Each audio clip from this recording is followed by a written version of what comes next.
মানব মস্তিষ্ক বয়সের সঙ্গে বিভিন্ন ধাপে বিকশিত হয়, যেখানে সবচেয়ে গুরুত্বপূর্ণ পরিবর্তন ঘটে ৯, ৩২, ৬৬ এবং ৮৩ বছর বয়সে।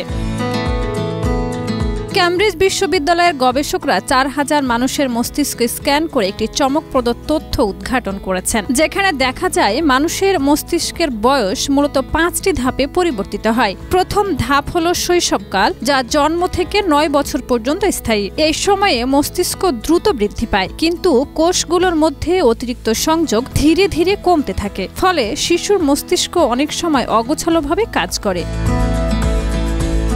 দ্বিতীয় ধাপ হলো কৈশোর, যা ৯ থেকে ৩২ বছর পর্যন্ত স্থায়ী। এই সময় মস্তিষ্কের সংযোগ আরো দক্ষ ও শক্তিশালী হয়, তবে মানসিক স্বাস্থ্য সমস্যার ঝুঁকি বেশি থাকে। কৈশোর মূলত ১৮ থেকে ১৯ বছর বয়সে শেষ হয়, কিন্তু প্রকৃতপক্ষে এটি ৩০ বছর পর্যন্ত স্থায়ী হতে পারে।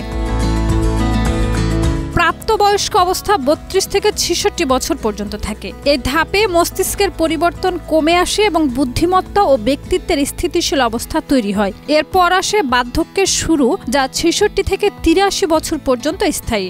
এই সময় মস্তিষ্কের কার্যক্ষমতা এখনো থাকে, তবে কোষগুলোর সংযোগের ধরনে পরিবর্তন আসে এবং মস্তিষ্কের অংশগুলো আলাদা আলাদাভাবে কাজ করতে শুরু করে, ফলে ডিমনেশিয়া ও